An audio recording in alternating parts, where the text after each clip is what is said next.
Carissimi tutti, Sawabona, le doctorant Doridotto depuis la cour du palais communal de Concheyenne.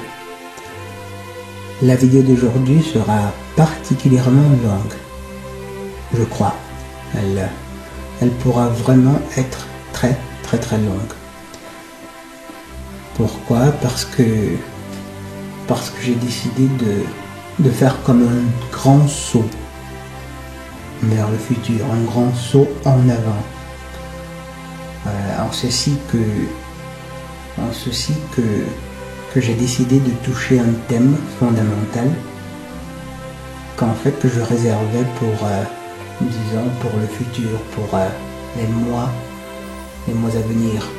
Mais non pas que ce n'était pas un thème urgent, mais surtout parce que c'est l'une des choses pour lesquelles quelque part j'aurais préféré prendre beaucoup de temps pour produire, prendre le temps qu'il faut de toute façon afin de produire une vidéo, disons, particulièrement structurée, une vidéo bien organisée.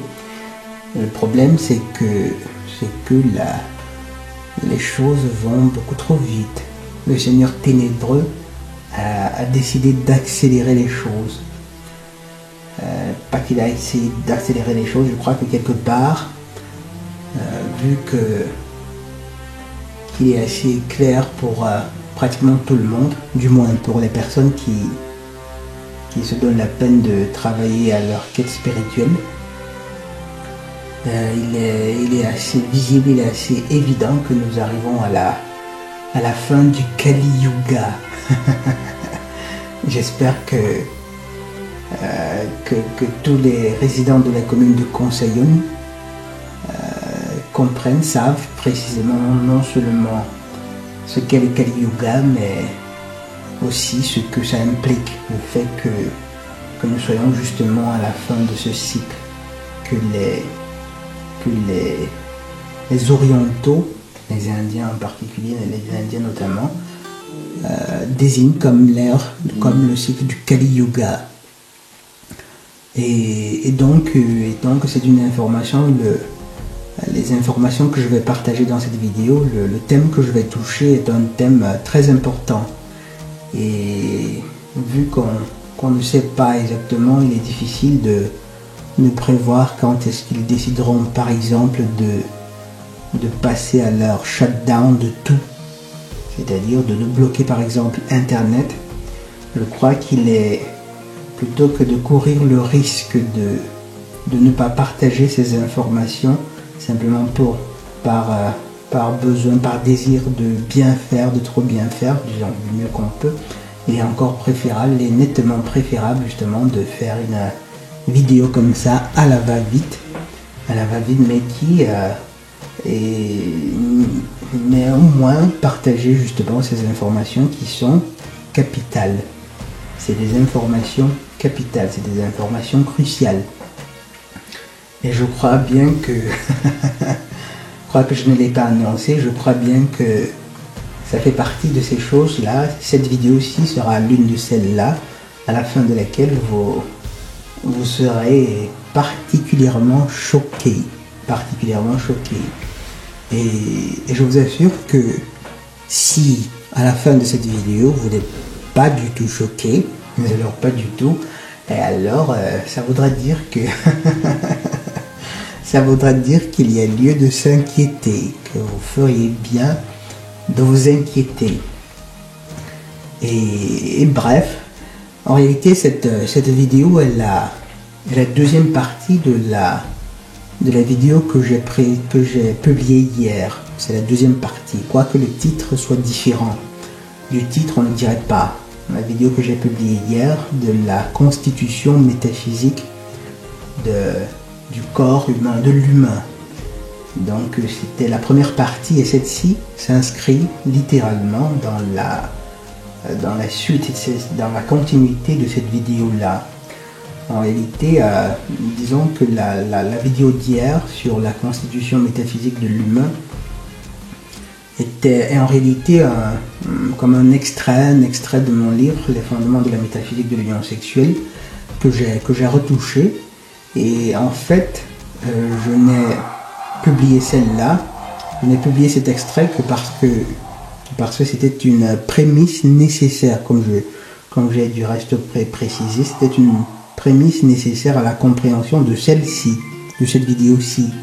Donc je n'aurais su publier cette vidéo, je n'aurais pu affronter le thème d'aujourd'hui sans avoir auparavant présenté les faits, les informations qui ont été étayées dans la vidéo d'hier. Des informations que clairement on ne saurait présenter comme ça en 2 minutes, en 3 minutes. Et donc c'est pour cette raison que je me suis donné d'abord la peine de produire la vidéo d'hier. Et si vous n'avez pas encore eu l'occasion d'écouter cette première vidéo-là, je crois qu'il ne sera pas très utile, ou bien il serait préférable que vous arrêtiez celle-ci, que vous stoppiez et que vous commenciez par la vidéo d'hier. C'est vraiment important. Il faut d'abord que vous vous assuriez d'avoir écouté, si possible réécouté, du moins d'avoir intégré, digéré les informations que je vous ai présentées dans la vidéo d'hier et que je vais brosser comme ça rapidement ici, évidemment. Et une fois de plus, il est très probable que vous soyez choqués, vous serez très choqués. Mais avant de continuer, permettez que je remercie particulièrement tous mes patrons, les oreilles pénétrants, que je les remercie du fond du cœur pour leur soutien. Et c'est grâce à eux que je réussis justement à publier, à faire ce travail, j'ai trouvé la force, disons comme ça, de faire cette vidéo aussi, que j'ai même compris même l'urgence justement de la présenter, de la préparer le plus tôt possible. Donc, je crois que, comme je le disais tantôt, je vais commencer par brosser assez rapidement, faire un résumé de la vidéo d'hier. C'est un résumé important, c'est un résumé nécessaire. Mais donnez-moi juste 2 secondes, le temps de brancher, d'alimenter la caméra pour ne pas courir le risque qu'elle s'éteigne pendant l'enregistrement. Ce serait bien dommage, parce que cette vidéo est une vidéo très importante, comme je le disais. Elle est fondamentale. C'est des informations, les informations que vous recevrez dans cette vidéo-ci vous permettront aussi de mieux comprendre pourquoi les religions organisées vous mèneront leurs ouailles carrément à leur ruine, littéralement.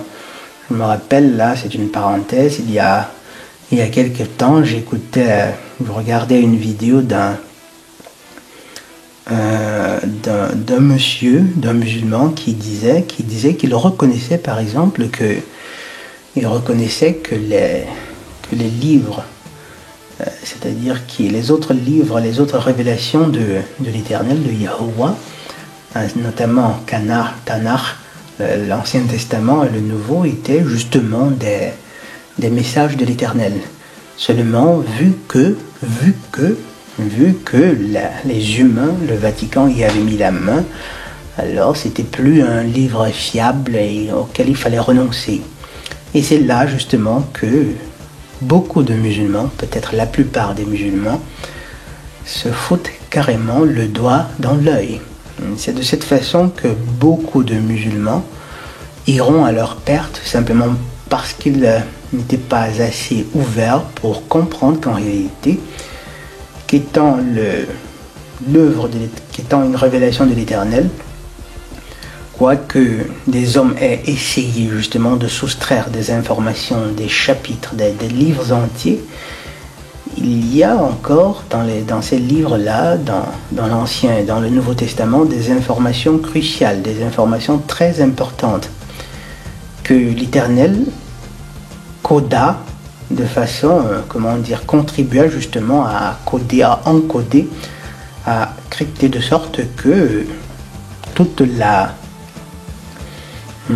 cacopistie ou même le désir de manipulation de certains humains ne peut jamais justement modifier ces informations-là. Et plusieurs fois, je vous l'ai dit, je suis parfaitement conscient du fait que ce que nous avons de ces livres aujourd'hui, c'est des résidus, d'où justement, où se sont glissées de nombreuses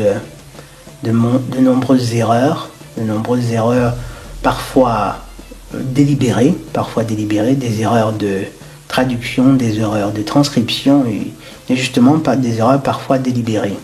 Quoi qu'il en soit, il est quand même resté encore assez de connaissances dans ces livres-là, dans ces textes anciens, qui permettraient à quiconque justement d'amasser, de récolter ces informations importantes, cruciales, qui permettraient à chaque âme de se sauver, de se mettre à l'abri.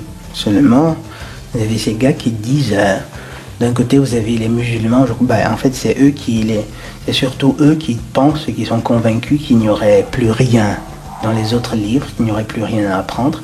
Mais en même temps, on retrouve aussi la même tendance chez les catholiques, chez les chrétiens qui disent, les musulmans, le Coran, blablabla, je le lis pas parce que patati patata. Idem aussi chez ceux qui se réclament de l'Ancien Testament. Bref, de toute façon, si vous restez dans ces religions organisées, je vous garantis que mal vous en prendra. Parce que malheureusement, la plupart, sinon tous, même lorsque je dis la plupart, c'est parce qu'après, à côté d'eux, il y a les enfants qui, eux, sont innocents. Et donc, tous ces adultes que vous voyez dans les mosquées, tous ces adultes que vous voyez dans des synagogues, dans des églises, en réalité, ils sont gentiment en train d'aller droit vers un certain abysse. Beaucoup ne comprennent pas qu'aujourd'hui, la relation que chaque humain est censé tisser avec l'Éternel à travers l'amour que l'on a envers les autres n'est plus seulement une question de foi.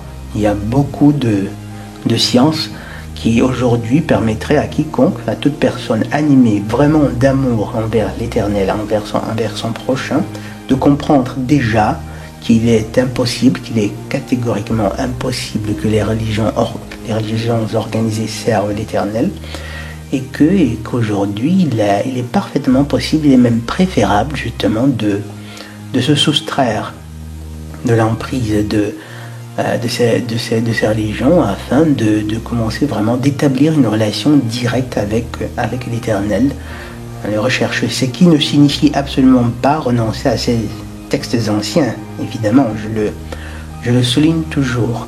Bref, après, chacun a le libre arbitre, chacun de nous est libre de faire précisément ce qu'il veut, de disposer de son libre arbitre comme il entend.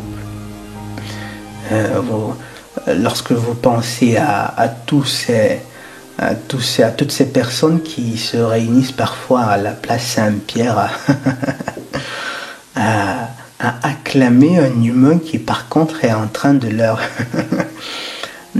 foutre de façon brutale, bref. Parlons de choses sérieuses. Donc un petit résumé de la vidéo d'hier. Dans la vidéo d'hier, la constitution métaphysique de l'humain. Je vous expliquais justement que l'humain, c'est des choses que beaucoup de vous savez déjà. Et l'humain, on pourrait considérer l'humain comme une poupée russe, matrioshka, une poupée russe à 3 plans. Le premier plan, partant de l'extérieur vers l'intérieur, c'est cette masse humaine, le corps humain, cette masse de chair, cette masse corporelle qui est matière. C'est ce que j'ai appelé le moi illique. Ensuite, il y a un deuxième plan qui est celui du corps éthérique, qui est pratiquement une forme, une entité qui est justement à forme humaine, mais qui est constitué justement de lumière, de plasma, de lumière. C'est une entité kaléidoscopique. Elle est brillante, elle est lumineuse. Et le troisième plan, qui est le plus important, le plus crucial, le plus important, disons comme ça, est le moi quantique. Le moi quantique ou le moi ultime. En fait, justement, je l'ai désigné moi ultime. Pourquoi? Parce que c'est une essence purement spirituelle qui échappe à la perception de l'humain et sur laquelle l'humain n'a absolument aucun contrôle. Le moi quantique. Donc nous avons le moi quantique, le moi éthérique et le moi illique. Le moi quantique, c'est-à-dire le moi ultime, est la propriété du créateur.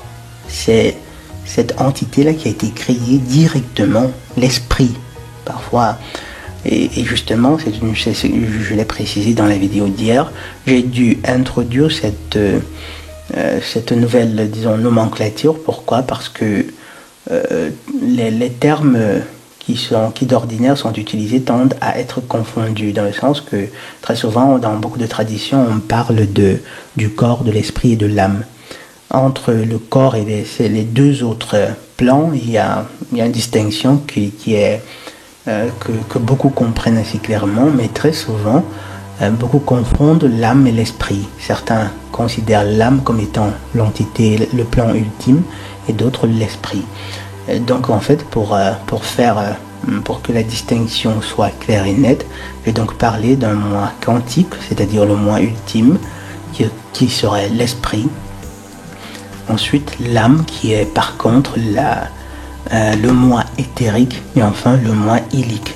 Moi quantique, moi éthérique et moi illique. Le moi illique, c'est la masse corporelle, qui est de la matière, qui n'a presque pas d'importance. C'est vraiment de la matière, c'est la poussière. C'est ce qui redevient poussière lorsque vous mourrez. Tandis que le moi éthérique, c'est justement là, on pourrait voir ça comme l'enveloppe éthérique, l'enveloppe de plasma, l'enveloppe lumineuse qui est faite du fluide vital dont j'ai déjà eu l'occasion de parler et qui justement qui est contrôlé, qui enveloppe le moi ultime qui est l'identité permanente, éternelle et indestructible de l'individu, de l'humain. C'est-à-dire en réalité le moi éthérique est fait de lumière, une lumière qui est projetée par les vibrations du moi quantique. Les vibrations du moi quantique. Le moi quantique, lorsqu'on parle du moi quantique, c'est l'individu. L'individu qui vous parle en ce moment, c'est mon moi quantique. C'est le siège justement de la pensée, de la vie psychique, de la vie psychologique de l'humain. Et c'est à cette partie, ce plan-là, que les textes anciens, par exemple, se réfèrent lorsqu'ils disent que ne craignez point les personnes qui peuvent tuer le corps, mais pas votre âme, votre esprit en réalité, ce serait votre esprit. Et en réalité, c'est à ça que ces textes anciens se réfèrent. Donc c'est ça. C'est cette organisation métaphysique qu'il faudra permanemment tenir à l'esprit, permanemment. Et pour vous donner une idée de la puissance du moi quantique, parce que dire simplement qu'il est à l'image de l'éternel, bon, je crois on a tellement entendu cette figure, cette image qu'enfin que ça en est devenu banal. En fait, vous devez imaginer le fait que vous devez penser le moi quantique comme un concentré d'énergie. Ça pourrait être un point, une particule ou que sais-je encore, toujours est-il qu'il n'est pas à la portée de la perception humaine. Donc, je veux dire son essence. Et vous devez imaginer le moi quantique comme un concentré d'énergie qui serait suffisant qui produirait assez d'énergie pour alimenter la Terre entière pendant des éternités. Je dis bien la Terre entière, c'est-à-dire en tout, c'est-à-dire qu'il couvrirait tous les besoins d'énergie de la planète entière pendant des éternités, pour vous donner une image de la puissance du moi quantique. Et un élément intéressant aussi que je mentionne dans la vidéo d'hier, c'est le fait que, en réalité, lorsque c'est, et là je crois que c'est un point important, c'est pour cette raison que je le répète, lorsque ces abrutis de scientifiques fous du CERN prétendent vouloir trouver la particule de Dieu, c'est une façon de nous singer dans une mesure. Ils savent parfaitement que l'Éternel est bien au-delà d'eux, qu'ils ne peuvent rien contre le Tout-Puissant, contre Allah. Ils ne peuvent absolument rien, mais seulement ils essayent de nous singer, quoi. En réalité, ce qu'ils recherchent, outre à ouvrir des vortex pour faire entrer des entités démoniaques sur notre plan, ce qu'ils recherchent, ce qu'ils voudraient aussi, c'est en arriver à comprendre, à extraire, à analyser, à avoir justement, à comprendre profondément la nature profonde du moi quantique, à l'observer. Parce que dites-vous bien qu'en réalité, ils ont déjà réussi à accéder à l'essence du moi éthérique. Oui, oui. Ils ont déjà réussi à accéder, à avoir accès à... Pourquoi? Parce qu'en réalité, le moi éthérique est une essence, certes subtile, mais qui est encore à moitié chemin entre le purement physique et le purement spirituel. C'est du plasma, c'est accessible. C'est pour cette raison qu'ils ont réussi à accéder justement à l'essence justement du moi éthérique. Après, on en reparlera. Par contre, le moi quantique, l'essence ultime, ils n'y accéderont jamais. L'Éternel vous le dit. Il est le seul qui ait accès, il est le seul qui les a créés. C'est le Créateur en personne qui a sorti du néant justement ces entités, chaque entité. Il est le seul qui ait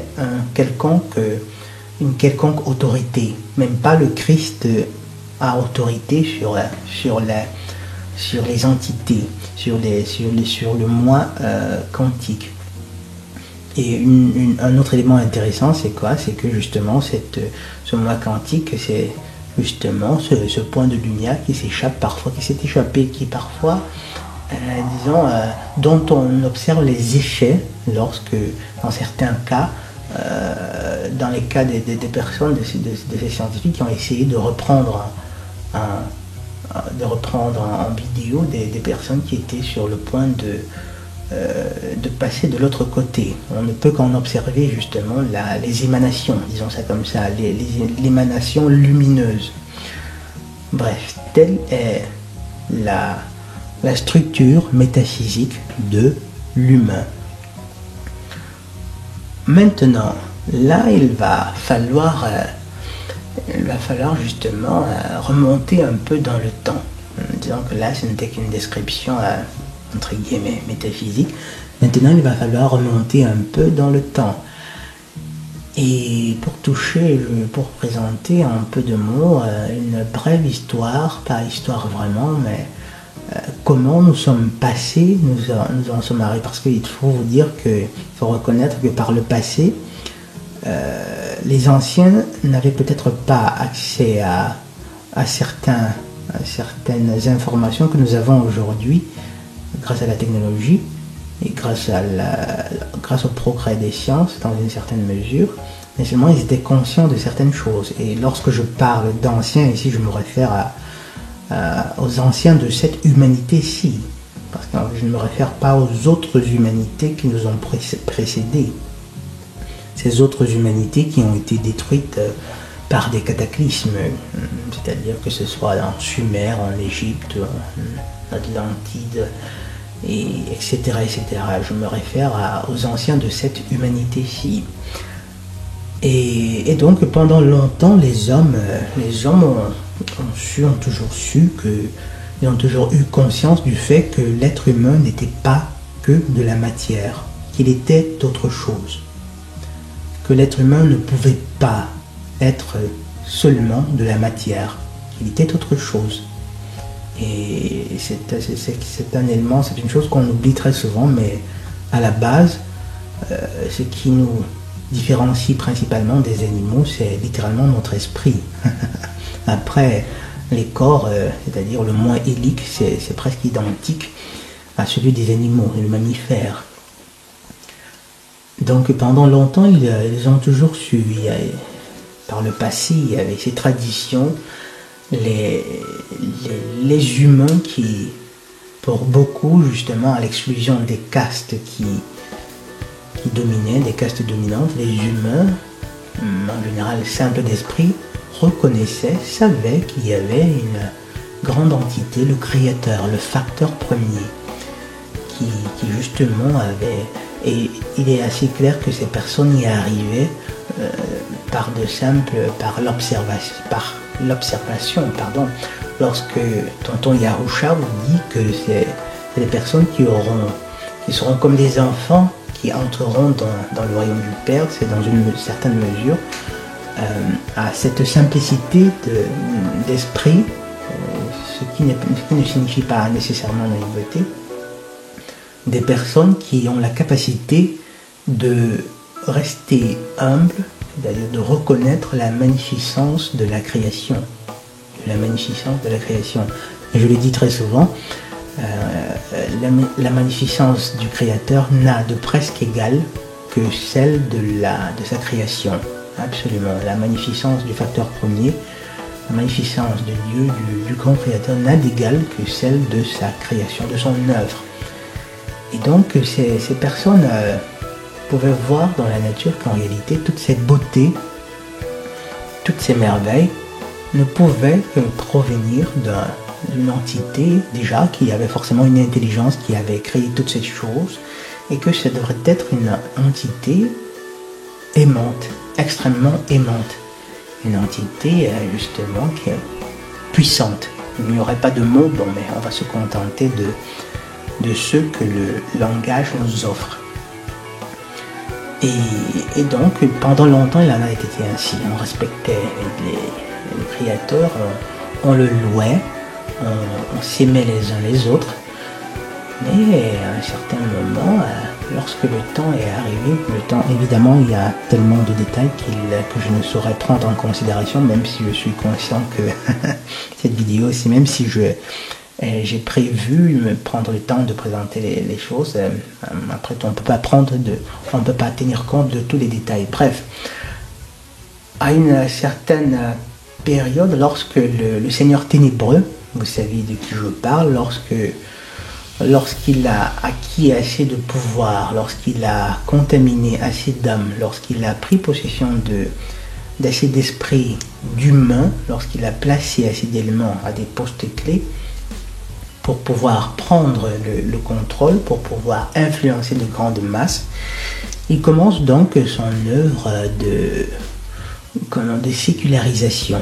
Il commence son œuvre de sécularisation. Et c'est-à-dire que après avoir placé certains de ses pions, les seigneurs ténébreux, au pluriel cette fois-ci, il commence à, c'est-à-dire les seigneurs ténébreux, ces personnes qui lui sont très réceptives, dont aussi ces rejetons, il commence justement il entreprend une œuvre de sécularisation qui consistera justement à détacher, à enlever de l'esprit des masses, des hommes, cette conscience, ce réflexe que l'humain a de rechercher son créateur. Donc, il commence à expliquer, à dire à travers des théories, à travers à travers une certaine élite, des intellectuels, on dirait des intellectuels. On commence à essayer d'enlever de l'esprit du cœur des hommes l'éternel, quoi. Donc, pour ce faire, ils avaient besoin d'en arriver, de conditionner les humains, de les pousser à croire qu'ils n'avaient pas beaucoup d'importance, qu'ils n'étaient rien, qu'ils étaient tout simplement perdus comme ça dans l'univers, qu'il n'y avait que la création n'avait pas de but, qu'en fait il n'y avait pas, l'homme n'était que matière. Vous savez, toutes ces théories que le Seigneur ténébreux nous a données. La théorie comme ça, je lance comme ça sur le tas la théorie de l'évolution, Monsieur Darwin, l'héliocentrisme, et tous ces hommes, tous ces penseurs justement qui ont œuvré assidûment pour en arriver, pour amener les humains, les sociétés à oublier qu'ils n'étaient pas que de la matière, à renoncer à l'idée qu'ils puissent avoir une vie spirituelle. Donc il s'agissait justement de nous faire oublier, de faire oublier aux masses justement cette conscience qu'elles avaient de la réalité, comment dire, de cette sorte de dualité, bon, on parle parfois de dualité parce que le moi hélique et le moi quantique et le moi éthérique en réalité forment comme une seule entité en fait. Donc il fallait que les hommes oublient. Donc pendant des siècles justement, une fois que le Seigneur ténébreux avait pris le contrôle des centres de pouvoir d'une certaine époque, de ces époques-là, et on commence justement à dire aux hommes que dans le fond, vous savez, vous n'êtes que cette masse corporelle. Vous n'êtes que de cette masse corporelle, qui en fait n'est qu'un animal. Ce qu'on définit comme étant la vie psychologique, parce qu'après il y a quand même quelque part ces théories matérialistes culbutaient sur le fait de la vie psychologique des humains. Une vie psychologique qui est particulièrement active, dynamique et qui le distingue justement complètement des animaux, des autres mammifères. Mais là, les gars, ils trouvent l'excuse magnifique, ils disent non, en fait, cette vie psychologique n'est que le résultat de l'activité neuronale. Donc, vous savez, en fait, avec le langage, le langage ou bien les mathématiques, on peut potentiellement expliquer ou justifier potentiellement tout d'une façon logique. Et il faut aussi considérer le fait que, et là c'est un modus operandi du Seigneur ténébreux, c'est-à-dire que la négation, là je crois que je vais courir le risque disons les serviteurs de Lucie, c'est-à-dire que les chériens, voilà, les seigneurs ténébreux, l'un de leurs modus operandi qui semble banal, qui semble, comment dire, rien du tout, qui semble si banal qu'on a de la peine à croire qu'il fonctionne justement, c'est tout simplement de nier. Vous savez, c'est dans cette ordre d'idée que le Chirac à l'époque disait par exemple, plus c'est gros et plus ça passe. Une phrase qu'il reprenait justement d'un leader nazi, si je m'abuse, si je me souviens bien. Et donc, plus c'est gros et plus ça passe. Il suffit tout simplement de dire au masque, dans le fond, pourquoi, c'est-à-dire de présenter quelque chose qui est très évident et de le nier, tout simplement. C'est-à-dire quoi? C'est-à-dire que vous êtes en train d'écouter la voix du docteur Rando. Non, vous n'êtes pas en train d'écouter la voix du docteur Rando, c'est le micro qui vous parle, c'est votre télévision, c'est votre téléphone qui vous parle. C'est pas un individu qui a enregistré ce message. De nier, tout simplement. Il suffisait de nier, c'est ce que ces personnes ont fait. L'homme n'est que matière. Ces gens-là, ces personnes présentent le mal comme bien et le bien comme mal. Et on peut voir, par exemple, dans le monde entier, que la plupart des personnes, que c'est une loi de la nature que pour la génération la constitution d'un humain, il faut un spermatozoïde qui ira féconder un ovule. Mais les gars seraient capables de nier tout simplement, de se mettre à nier en bloc. Or, l'être humain, malheureusement, a cette flexibilité qui dans une certaine mesure, fait notre malheur lorsque nous ne recevons pas les bonnes informations. C'est-à-dire qu'à force de nier une évidence. Après, les humains finissent par l'accepter comme ça. On finit par accepter la chose. Bon, les exemples, il y en a tellement, vous pouvez en trouver autour de vous. Donc, ça a toujours été l'une de leurs tactiques.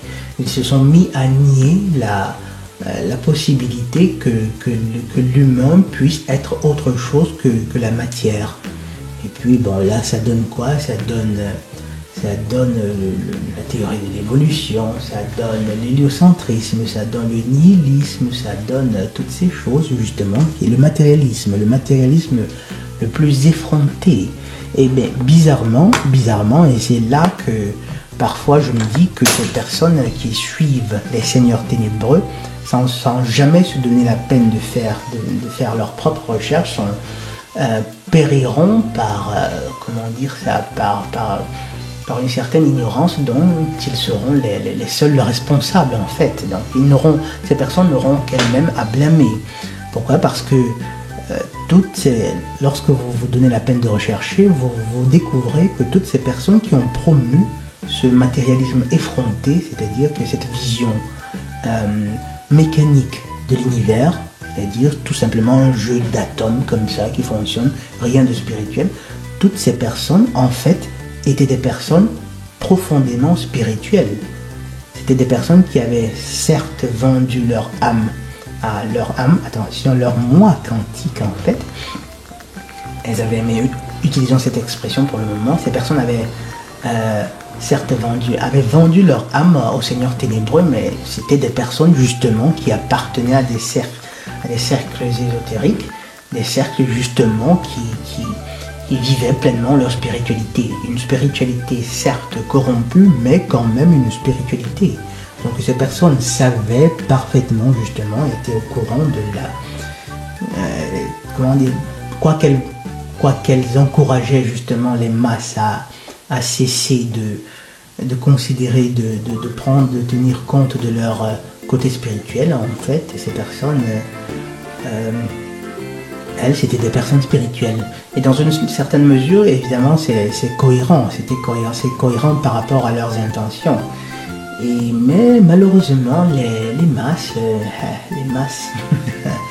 mais à la base, quoi qu'on dise, je crois fermement que pour aussi ignorant que vous soyez, qu'un individu puisse être à la base, lorsque vous avez de l'amour au fond de vous, un amour véritable, lorsque vous luttez pour cet amour, il n'y a pas vous finissez par vous trouver à l'abri, par être à l'abri, quoi. C'est-à-dire que vous finissez par par développer la bonne foi nécessaire qui vous permet par la suite justement d'investir non seulement en temps, en diligence, pour pouvoir vous instruire et comprendre ces choses-là et arriver à la conclusion justement, à ces conclusions-là, c'est-à-dire arriver à comprendre qu'on nous a mené par le bout du nez. Et donc, ces seigneurs ténébreux promeuvent le matérialisme le plus effronté, le matérialisme acharné. Bon, à partir de ce moment, je crois que tout le monde, après ça finit par mener. C'est-à-dire, le matérialisme, on dit aux gens, dans le fond, vous savez, vous n'êtes que cette matière-là. Il n'y a pas de vie après la mort. Et s'il n'y a pas de vie après la mort, vous avez intérêt à profiter au maximum de cette vie-ci, de votre vie courante. Et là, automatiquement, les individus commencent à développer un égocentrisme extrême. On commence non seulement à vivre extrêmement seulement pour soi, mais en plus on développe une cupidité extrême. On se met à croire qu'en réalité il n'y a pas assez de bien pour tous les humains. Il faut s'en mettre les poches aussi.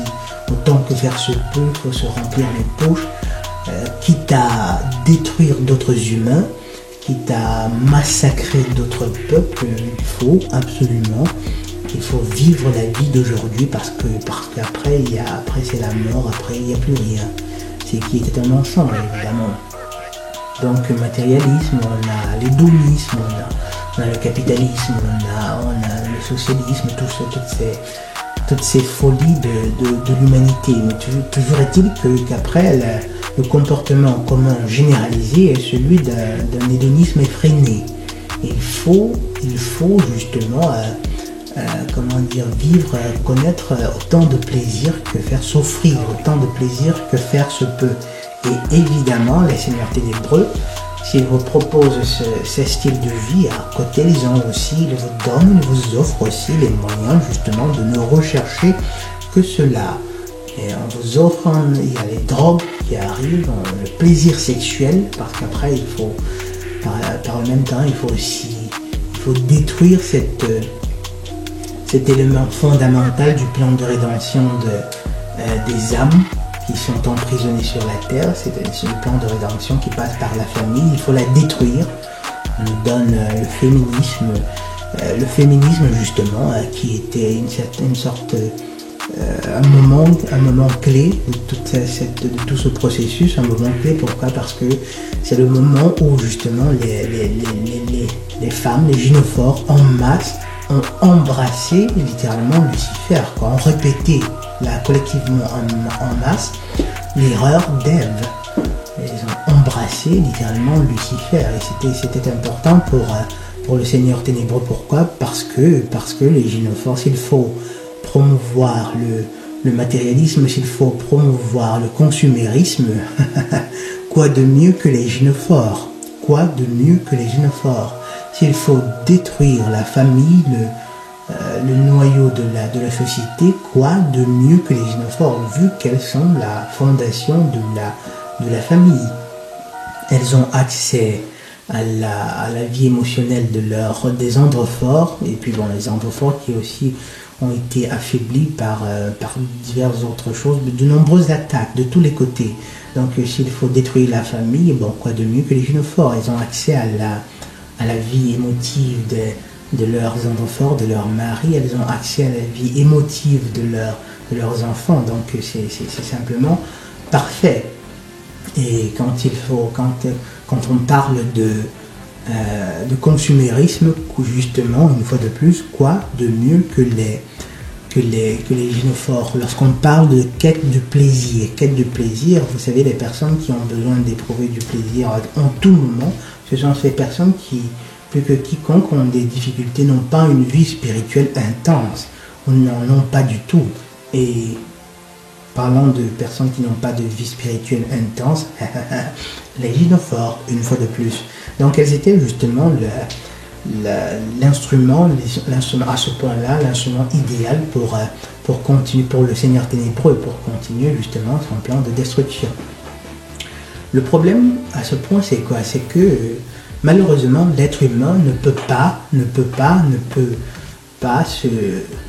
trouver un certain bonheur en recherchant le plaisir. C'est impossible. Malheureusement, c'est des lois de la nature. C'est-à-dire que, à ce propos, il faut lire Schopenhauer, dans le sens que lorsque vous ne recherchez que le plaisir, lorsque vous ne recherchez que des expériences euphoriques, c'est-à-dire le plaisir, en fin de compte, vous ne vous retrouvez qu'avec des dysphories, c'est-à-dire avec des déplaisirs, avec le contraire du plaisir, des douleurs, la souffrance, lorsque vous ne recherchez que le plaisir, l'euphorie. Par contre, lorsque vous acceptez, parce qu'après, on ne va pas dire lorsque vous acceptez, lorsque vous recherchez la douleur, parce que en fin de compte, les personnes qui recherchent la douleur, ces perversions sexuelles par exemple, en réalité ne recherchent que le plaisir à travers la douleur. Par contre, lorsque vous acceptez, ici il s'agirait d'acceptation dans la mesure où nous sommes ici pour des raisons bien précises. Et une fois de plus, lisez les fondements de la métaphysique de l'union sexuelle. Lorsque vous acceptez les souffrances qui ont été introduites dans l'expérience terrestre, dans ce pèlerinage, des expériences de souffrance, de douleur qui ont été que nous vivons pour de bonnes raisons, parce que nous sommes ici pour apprendre.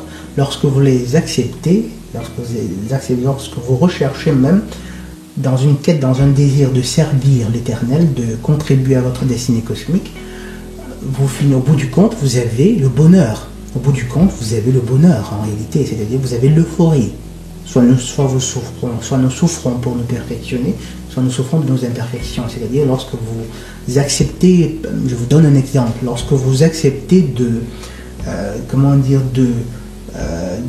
souffrir les tourments que l'on peut souffrir lorsqu'on a décidé de jeûner. Voilà un exemple, je crois que c'est un exemple très concret et très intéressant. Lorsque vous acceptez de souffrir les tourments du jeûne, c'est vraiment difficile. Toute personne n'ayant jamais jeûné 24 heures ou si possible plus, c'est précisément de quoi je parle. En fin de compte, vous avez littéralement du bonheur qui se manifeste par le fait que votre corps soit en meilleure santé, premièrement, mais aussi vous avez littéralement, vous éprouvez de l'euphorie, c'est-à-dire que votre cerveau vous relâche carrément de petites doses je crois que c'est d'endorphine ou oxytocine, quelque chose du genre, un de ces neurotransmetteurs.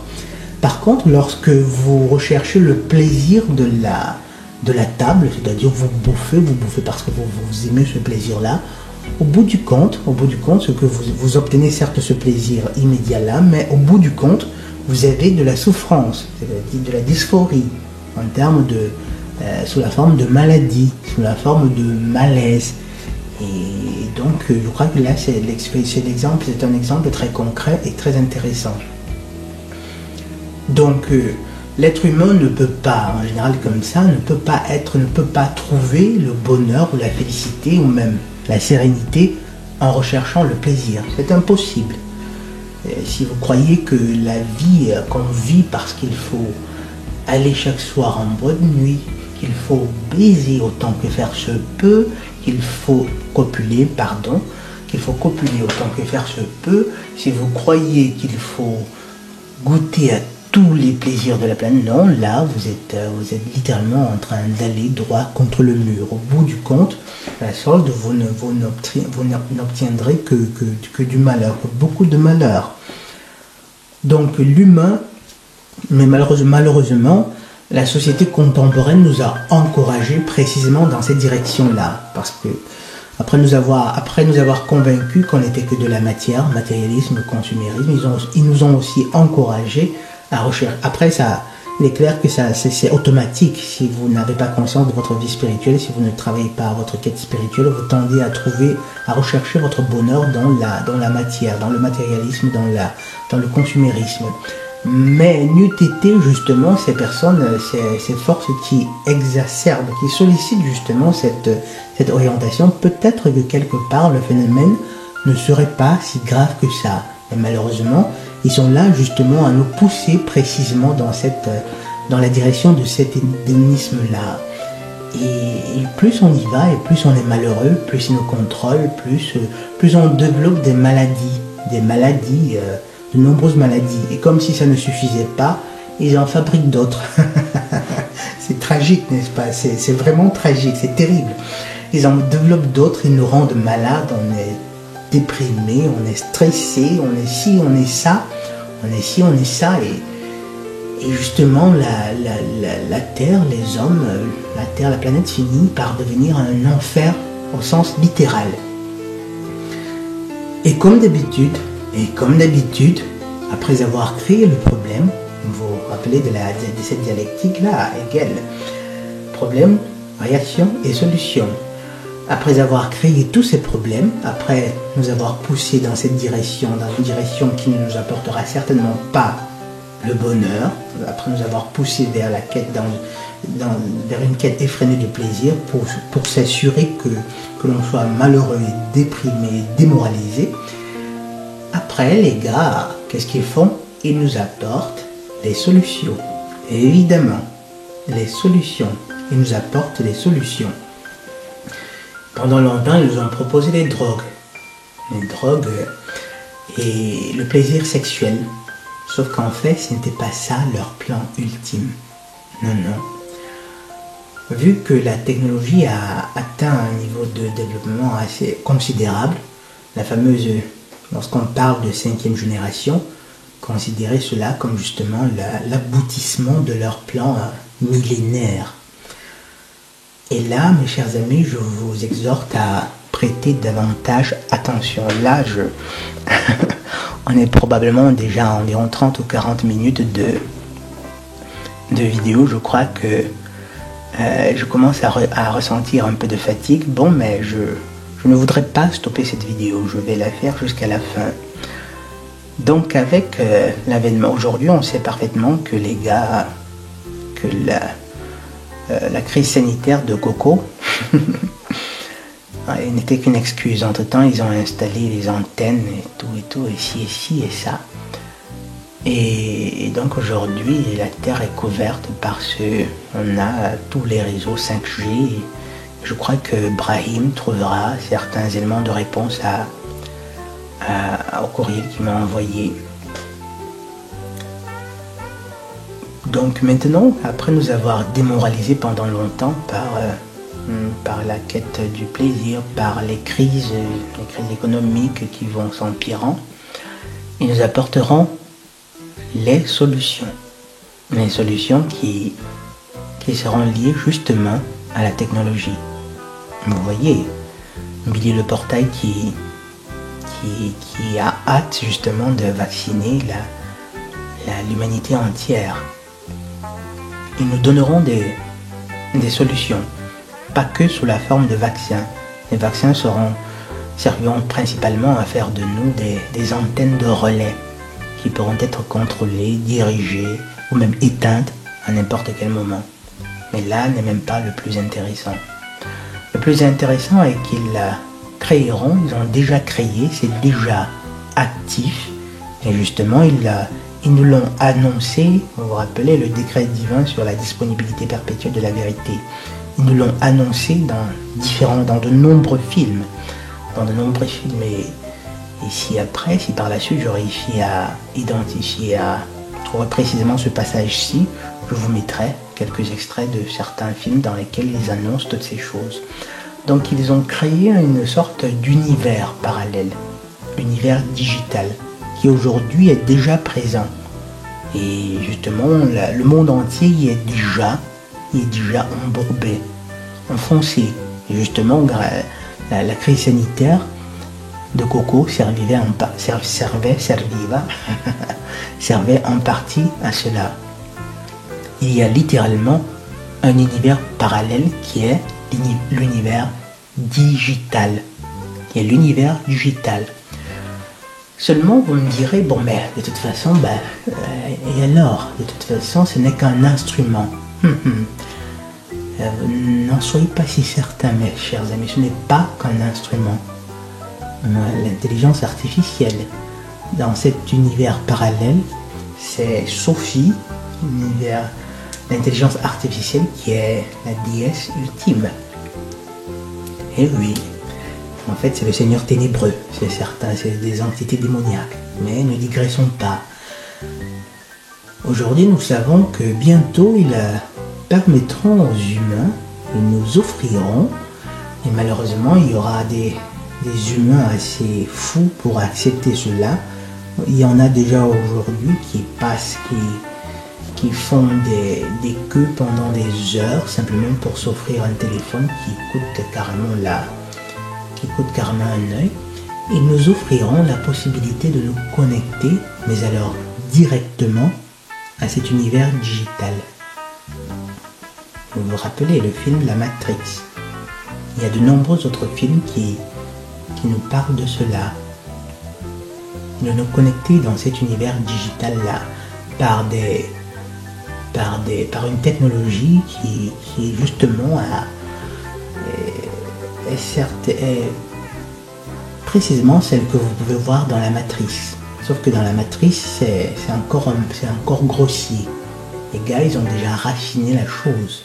Et justement, il y a de nombreux films qui illustrent cela, qui vous annoncent cela. Predictive Programming. Donc ils vous offriront la possibilité de vous connecter à l'univers digital. Vous savez, l'univers digital, vous y allez pratiquement, tout est possible. C'est le cerveau. Là-bas, vous pouvez avoir les nanas les plus belles, The Lady in Red. Vous pouvez vous taper toutes les stars dont vous avez toujours rêvé. Et c'est là que beaucoup d'humains tomberont, seront pris au piège. Et là n'est même pas encore le plus croustillant. À côté de cela, à côté de tout ceci, il y a une autre forme, une autre technologie très intéressante qui existe déjà. Le transfert de conscience. Le transfert de conscience.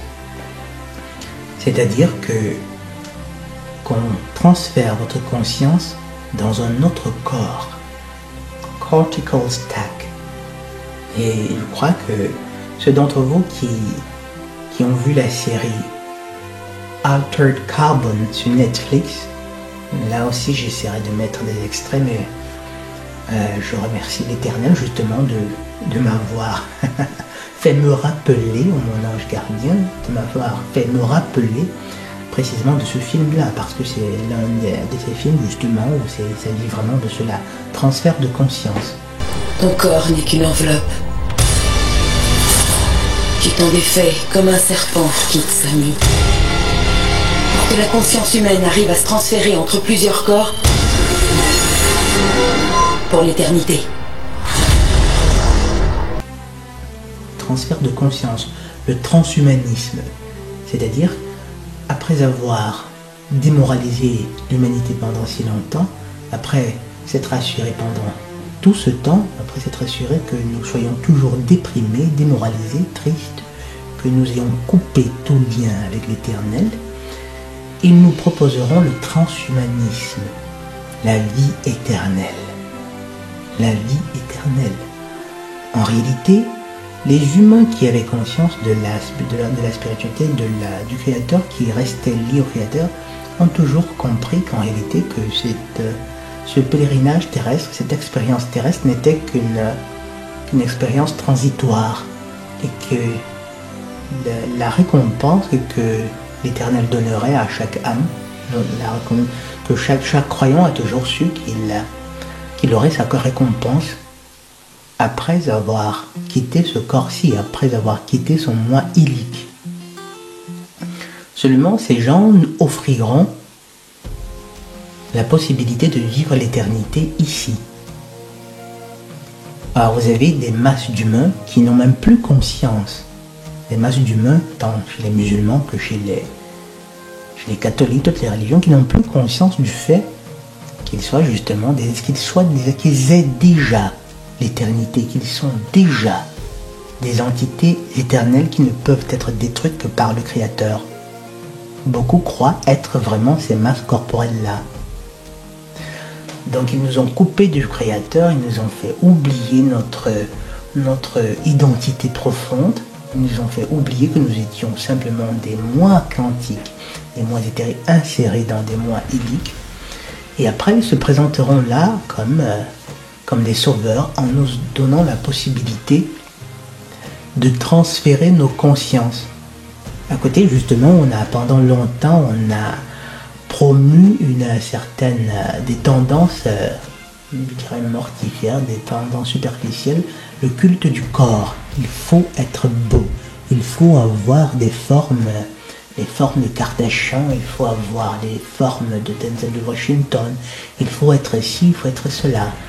Au point où les humains, justement, croient, et là je me répète, mais c'est important, si beaucoup d'humains se trouvent aujourd'hui à offrir leur corps en pâture à des chirurgiens fous, simplement pour changer une forme de nez, de menton, de joue, de ci, des tempes, c'est simplement parce que ces personnes sont devenues si ignorantes, je crois que je dirais même stupides à ce point.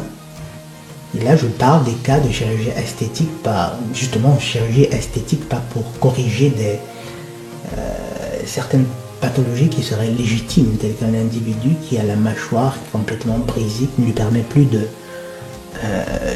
s'exprimer, d'utiliser le langage. On ne saurait blâmer un tel individu s'il recourait à la chirurgie esthétique. Je parle de tous ces abrutis qui justement se font opérer parce qu'il faut avoir certaines formes de fesses, parce qu'il faut avoir un certain type de nez, un certain menton, ou bien pire encore pour changer de sexe. Mais bref, ces gens-là nous offriront la possibilité justement de transférer notre conscience dans un autre corps. Vous imaginez déjà les gynophores, n'est-ce pas, qui diront waouh, ou plus seulement les gynophores aujourd'hui, de plus en plus des endophores. Waouh, la possibilité de, comment dire, d'être beau comme Denzel Washington, comme Brad Pitt, la possibilité d'être un mec. Et mes chers amis, j'espère que je me rappellerai aussi de vous faire une belle petite vidéo pour m'adresser particulièrement aux endophores qui, quelque part, croient être laids ou bien qui peut-être sont asymétriques, disons comme ça. Parce que ces personnes, si elles ne seront pas informées ou encouragées, beaucoup d'entre elles céderont à cela, à cette rébellion contre l'Éternel, et tomberont dans ce piège parce qu'elles se diront, si j'ai la possibilité de vivre l'expérience d'une personne belle, pourquoi pas. So this is our cortical stack device. It's a small device, like as I said before, that's implanted in the base of the neck. It's a small incision, and it records everything that you've ever experienced in your life, from when you were a child to now. C'est un piège, mes chers amis, c'est un piège. En attendant, ne tombez pas dans ce piège. Donc, on donnera la possibilité aux humains de transférer leur conscience. On leur dit, écoute, tu veux un autre corps? Est-ce que tu voudrais un corps? Est-ce que tu voudrais être un blanc? Est-ce que tu voudrais être un noir? Est-ce que tu voudrais être ci? Est-ce que tu voudrais être ça? Et justement, une fois de plus, predictive programming. Il y a déjà des films qui vous annoncent ces choses. Je citerai par exemple le film Get Out, de comment il s'appelle? Jordan Peele, voilà, justement. Ou encore un autre film avec ce gars qui a le protagoniste de Green Lantern. Malheureusement, je ne me rappelle pas du titre, je crois. C'est Selfless, exactement. Donc, la possibilité de transférer la conscience. Et beaucoup d'humains mordront à l'hameçon. Parce qu'on beaucoup ont déjà été conditionnés. Beaucoup croient être précisément leur moi illique, croient être cet amas de chair. Beaucoup se disent, on leur a fait croire qu'en fait le plus important dans cette vie c'était d'avoir autant de partenaires sexuels que faire se peut. Bon, là je parle des endophores, les gynophores je crois, ce seront les victimes les plus nombreuses parce que leur degré de superficialité aujourd'hui est simplement pathétique, il est tragique.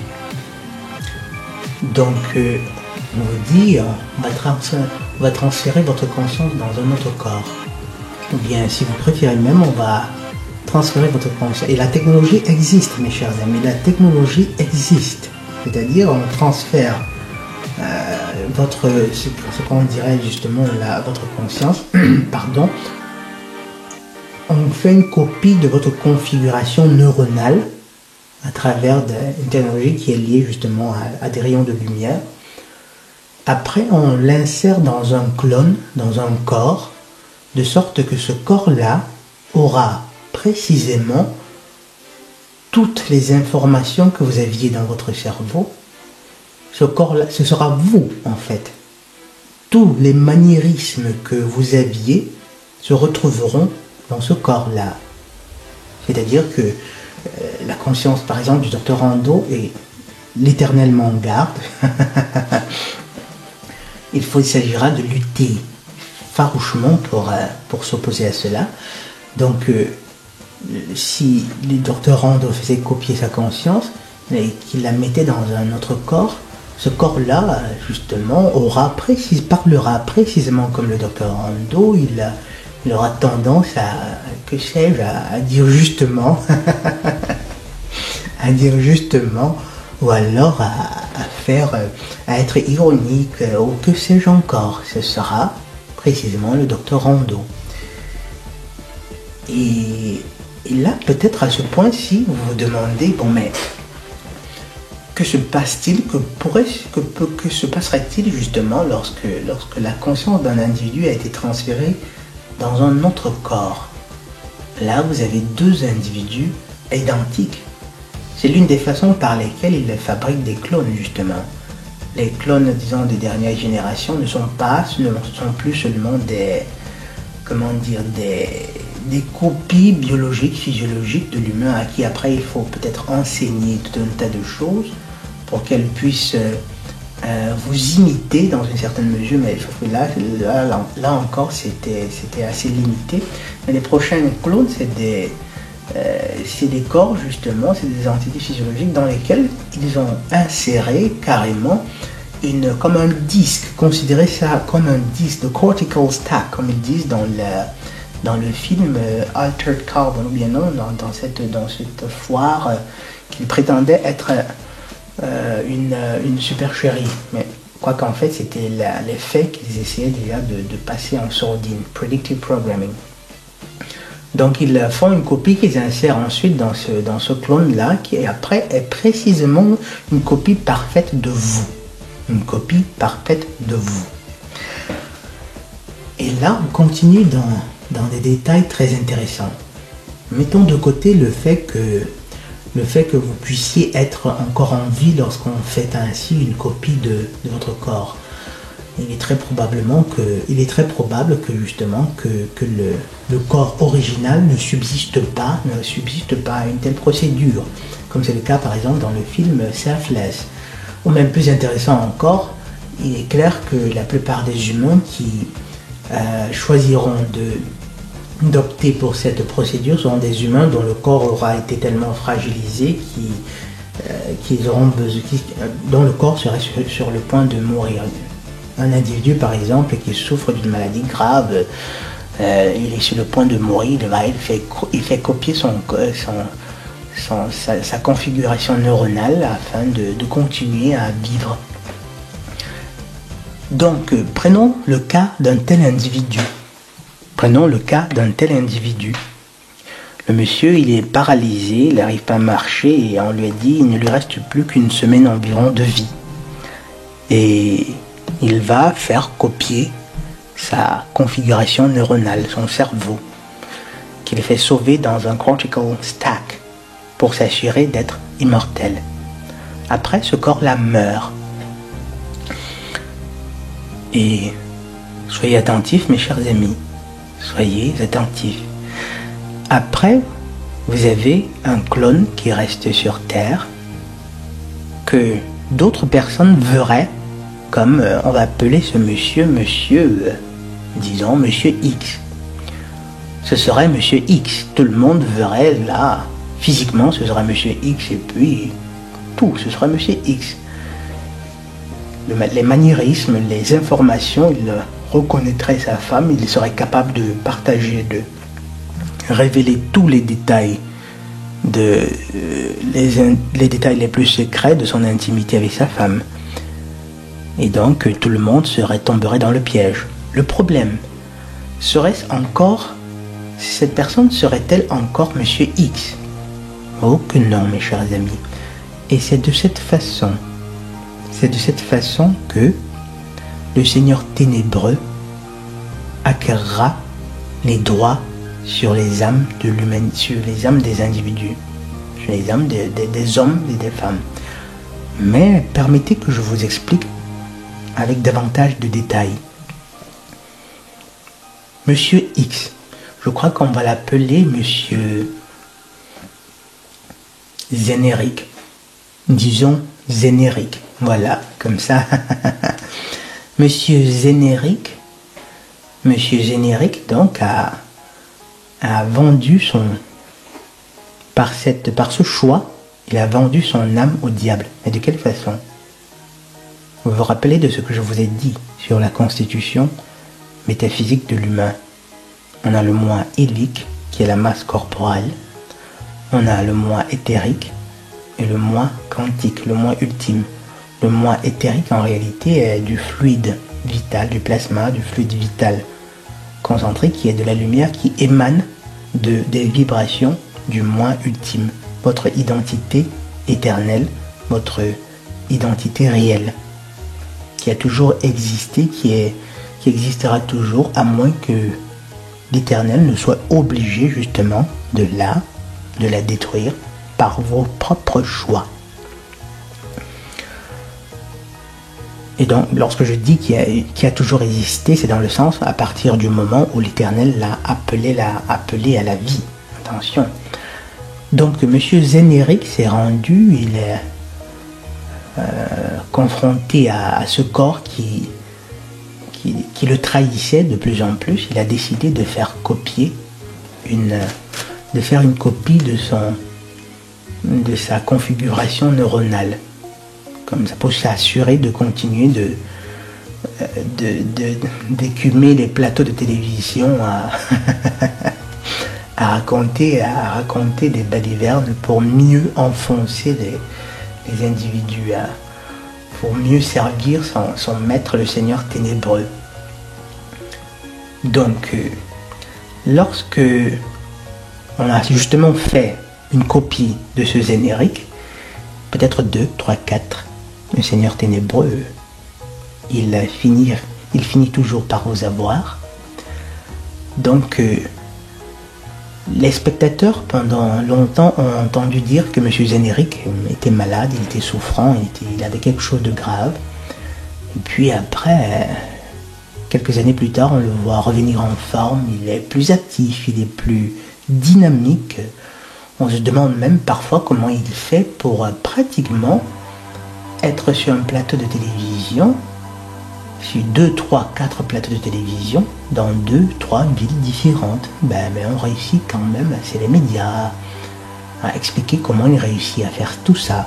Il est certes vieux, mais il a beaucoup d'énergie. Et puis c'est quelqu'un de très intelligent. Le problème c'est quoi? C'est une supercherie. C'est le piège du malin, le mensonge. En réalité, vous savez que lorsque l'individu meurt, comme je vous ai expliqué, son identité ultime, c'est qu'il est le moi éthérique, se concentre complètement, le moi éthérique qui est le plasma de la lumière, dans son moi ultime, qui est justement peut-être un point, disons, considérons ça comme un point, et quitte le corps. Là, c'est l'individu, c'est l'identité éternelle, c'est le moi quantique, quoi. Il quitte le corps et il va dans d'autres plans où justement il sera soit il descend justement dans les enfers, comme ce sera probablement le cas pour beaucoup d'humains qui auront choisi de tourner le dos à l'éternel, ou bien où il passe en jugement. Il passe en jugement. À ce point-là, celui qui a fait copier, l'individu qui a fait copier sa configuration neuronale, passe-t-il vraiment en jugement? C'est peu probable. Pourquoi? L'original, l'humain original est celui dans lequel était encastré le moi ultime. Lorsque ce corps meurt, il quitte, il va dans d'autres plans, sur d'autres plans de vibration. Or, il se trouve que seul l'Éternel a le droit sur cette entité-là. Personne d'autre.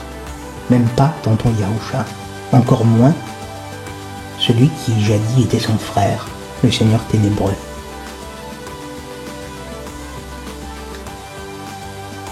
En général, lorsqu'un humain meurt, lorsqu'il quitte son corps, il va dans ces plans-là, soit il passe en jugement, il repasse sa vie, si c'était quelqu'un de bien, il continue de s'élever spirituellement, soit alors il revient sur Terre par la réincarnation, afin d'ajuster certaines choses, afin d'accomplir certaines missions.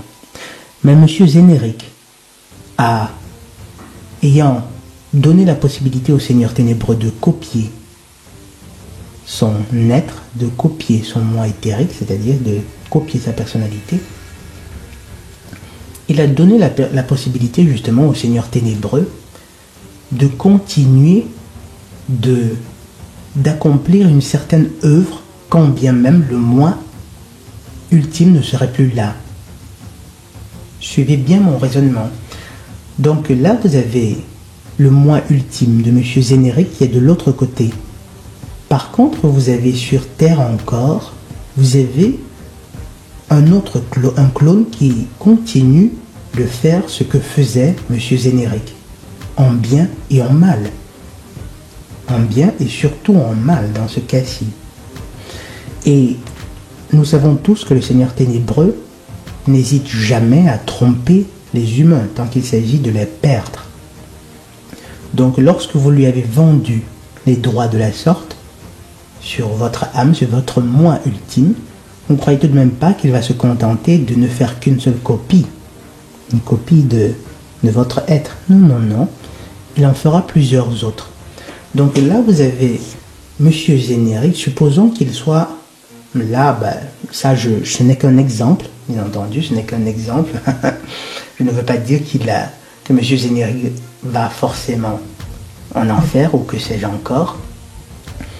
Monsieur Générique arrive de l'autre côté, il se rend compte de tout le mal qu'il a fait.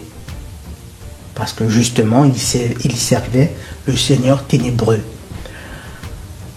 Et là, peut-être, en général, les humains, pour essayer de réparer ou pour essayer de continuer leur évolution, se réincarnent à nouveau.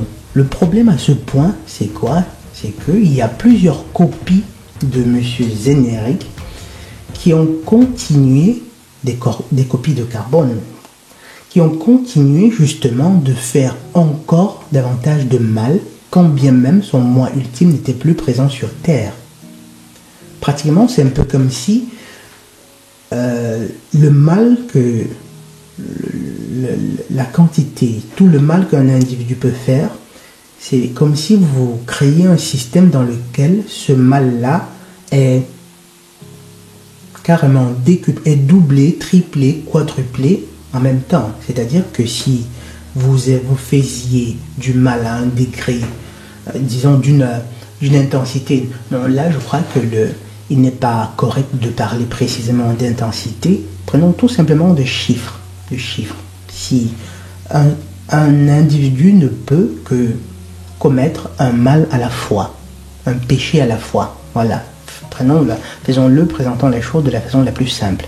Ne peut faire qu'un péché à la fois. Et pour les humains en général, dans toute une vie, on fait plusieurs péchés. Et en général, l'humain, l'esprit a besoin de plusieurs incarnations afin d'apprendre les leçons qu'il doit apprendre ou bien pour réparer son karma. Sauf que lorsque vous avez 2, 3, 4 copies de vous, c'est-à-dire des copies qui ont les mêmes faiblesses que vous, ça veut dire que lorsque vous faites un péché, plutôt que de faire un seul péché à la fois comme tous les êtres humains, vous en faites en réalité 2, 3, 4, 5, 6, 7, 10, en fonction du nombre de copies de vous. Vous voyez ce que je veux dire, mes chers amis? Supposons que M. Générique était une personne qui avait de la haine envers d'autres groupes, d'autres peuples. Et, une fois de plus, chaque humain s'assume la responsabilité de la haine pour une seule personne, c'est-à-dire soi. Chaque humain est artisan de son salut. Sauf que là, le moi ultime de M. Générique devra s'assumer la haine, un quantitatif de haine qui serait l'équivalent de la haine produite par 10 personnes ayant sa capacité à haïr. Pourquoi? Parce qu'il leur a fait faire des copies de lui. Et pire encore, lorsque la copie originale cesse d'exister, il se trouve de l'autre côté. Comment donc s'y prend-il? Comment donc l'âme, le moi ultime, s'y prend pour pouvoir réparer le mal que causeront ces 10 copies qui sont restées sur Terre et qui ont continué justement d'agir suivant les tendances de M. Générique. Eh oui, c'est ainsi, mes chers amis. Je comprends que la chose puisse être compliquée, mais j'espère que je produirai de nombreuses autres vidéos pour revenir sur cette dynamique, sur ce phénomène, sur ce plan que le Seigneur ténébreux est en train, en ce moment même où je vous parle, est en train de mettre sur pied pour perdre l'humanité. Et c'est de cette façon, mes chers amis, que les masses humaines vendront leur âme. En réalité, on parle, l'expression dit vendre son âme, mais en fait, c'est vendre son esprit, ou vendre son moi ultime au Seigneur ténébreux, qui en réalité revient à comme donner, vendre, céder, voilà, céder comme les droits au Seigneur ténébreux, les droits de disposer de votre âme comme il entend. Et ici, disposer de votre âme, ça ne peut qu'être vous empêcher de progresser spirituellement, c'est-à-dire vous emmener avec lui en enfer, parce qu'il ne peut pas détruire cette âme. Le problème, c'est que vous n'aimeriez certainement pas, personne ne voudrait se retrouver en enfer. Et comme vous le savez, vous vous rappelez de la vidéo que j'ai faite, l'enfer ce n'est certainement pas ce n'est pas de la spéculation. Donc, et le Seigneur ténébreux avait besoin justement de tout cet arsenal technologique. Pourquoi? Parce que pour pouvoir justement damner autant d'humains que faire se peut, en masse. C'est vraiment la saison de la récolte. Vous savez, beaucoup de stars justement ont déjà par les contrats de sang qu'elles signent, ces stars-là à Hollywood, ont déjà cédé ce moi ultime, les droits sur leur moi ultime, ils ont déjà cédé ces droits-là au Seigneur ténébreux. Le problème, c'est quoi? C'est que les masses, toute la société ne peut pas être faite que de stars. Il ne peut pas avoir les stars, ce n'est qu'un pourcentage très réduit de la population. Et donc ce n'est que par la technologie, ce n'est que par ce processus justement, le transhumanisme, que le Seigneur ténébreux réussira justement à acquérir les droits sur vos âmes. Et je répète une fois de plus, les droits de vous retenir en enfer avec lui, de retenir justement les droits qu'il a, le droit de vous bloquer ici, de vous empêcher de bénéficier de ce pont qui fut construit par Tonton Yahusha durant sa mission terrestre. Et voilà, c'est précisément de cette façon qu'en masse, les humains céderont les droits, donneront la possibilité au Seigneur ténébreux de les retenir en enfer. Il y en a qui le feront pour des motifs vraiment superficiels tels que être plus beau, pouvoir avoir de belles nanas, avoir des fées, des gynophores, avoir des B majeurs plus magnifiques, avoir le corps de Kardashian. D'autres le feront malheureusement simplement pour pouvoir, parce qu'elles désiraient survivre, elles avaient besoin d'un bout de pain. Oui, parce que lorsqu'arrivera le moment, ils vous diront, pour pouvoir avoir ce bout de pain, il va falloir qu'on vous pique, il va falloir qu'on vous injecte des nanoparticules. Eh oui, mes chers amis. Et vous imaginez ces humains qui pendant tout ce temps n'ont pas travaillé à leur spiritualité, tous ces humains qui ont prétendu être la tradition, nous sommes des catholiques hypocritement, nous sommes des musulmans, nous sommes ceci, nous sommes ci, je lis jamais, je ne peux pas lire l'Ancien Testament ni le Nouveau parce que voilà, ça a été manipulé, il n'y a rien de toute façon, il y a déjà tout dans le Coran, je suis hébreu. Eh non, mes chers amis, vous vous trompez lourdement, vous vous trompez magistralement. Et comme vous venez de le constater, les informations que je viens de vous présenter dans cette vidéo-ci, je vous mets au défi de trouver justement un imam, un prêtre ou un rabbin, un pasteur qui vous parle de ces choses, qui vous les explique et qui ait fait justement toutes ces connexions-là.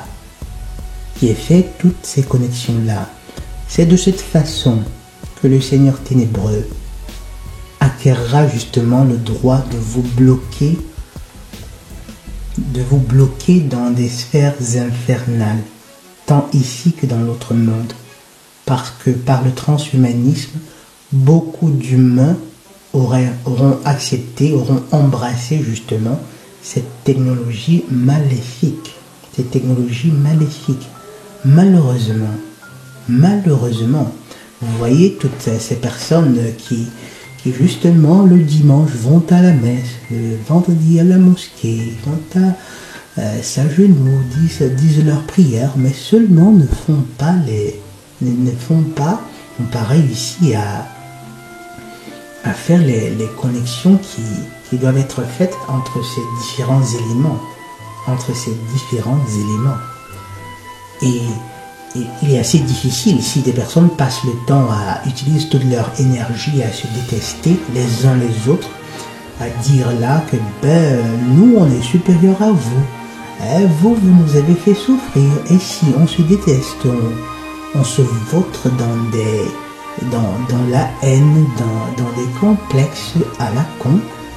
Au final, vous obtiendrez tout simplement vous finirez par vous livrer gentiment, petit à petit, au Seigneur ténébreux. Très chers résidents de la commune de Conseillonne, ce que je viens de présenter, je vous l'ai dit au début de la vidéo. Dites-vous bien que quelque part, jusqu'ici j'ignore jusqu'à quel point c'est un petit privilège que vous avez justement d'entendre en premier ces choses-là, mais je crois que il est très probable, là je le répète, il est très probable que ce soit déjà la première fois que vous entendez ces choses, mais aussi que ce soit le seul endroit ici où vous entendrez ces choses. Donc, ne vous éloignez pas trop de la commune de Conseillonne. Quand bien même peut-être je me trouverai dans l'obligation de faire certaines choses parce qu'il se trouve qu'il faut bien que je fasse autre chose. Quand bien même je passerai de longues périodes sans produire de vidéos, ne vous éloignez pas trop de la commune de Conseillonne. Beaucoup d'éléments que j'ai présentés ici, je les approfondirai encore, je les approfondirai davantage. Je les approfondirai dans d'autres vidéos de façon plus structurée.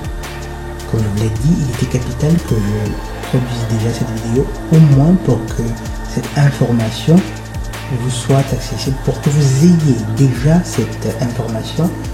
Et comme ça, au fur et à mesure, on essaiera d'approfondir et je vous exhorte aussi à prendre compte, à tenir compte de ces références, d'observer autour de vous, parce qu'en fait, les décrets divins sur la disponibilité perpétuelle de la vérité, ils ont l'obligation de dire ce qu'ils feront pour que le moment venu, lorsque les âmes devront être jugées, que personne ne prétende être ignorant.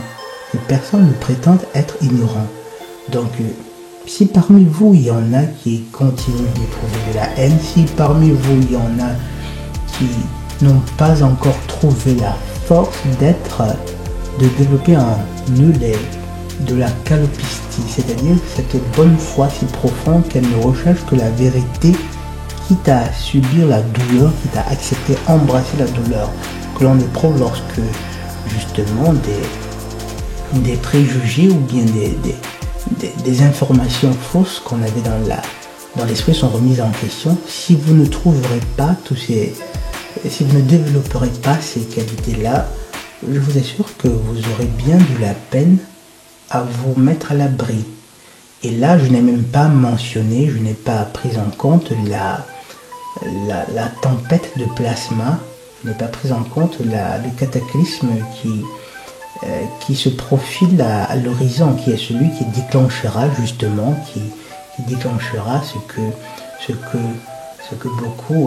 à quoi beaucoup se réfèrent comme l'apocalypse dans le sens de cataclysme, et notamment la tempête de plasma, le ciel qui nous tombera sur la tête. Bref, là je crois que cette vidéo était vraiment très longue et je vais m'arrêter là. Je vous remercie pour votre attention et je remercie tout particulièrement tous ceux qui me soutiennent tant sur Patreon que sur Tipeee. Et comment dire, et je devais aussi signaler que très probablement je devrais bloquer les commentaires sur la chaîne. Mais mes très chers patrons, vous savez que vous avez toujours la possibilité de m'écrire ou de me poser des questions, soit directement sur ces plateformes-là, soit directement par courriel. Quant aux autres résidents de la commune qui avaient eu à me poser des questions, certaines questions, je vous assure que je répondrai à ces questions-là. J'y répondrai sans aucun doute. Ça prendra juste un peu de temps, mais j'y répondrai. Une fois de plus, je vous remercie pour votre attention et je vous souhaite une excellente soirée. Le docteur Randoledotto depuis la cour du palais communal de Conseillon. Sawabona et la paix de Ia.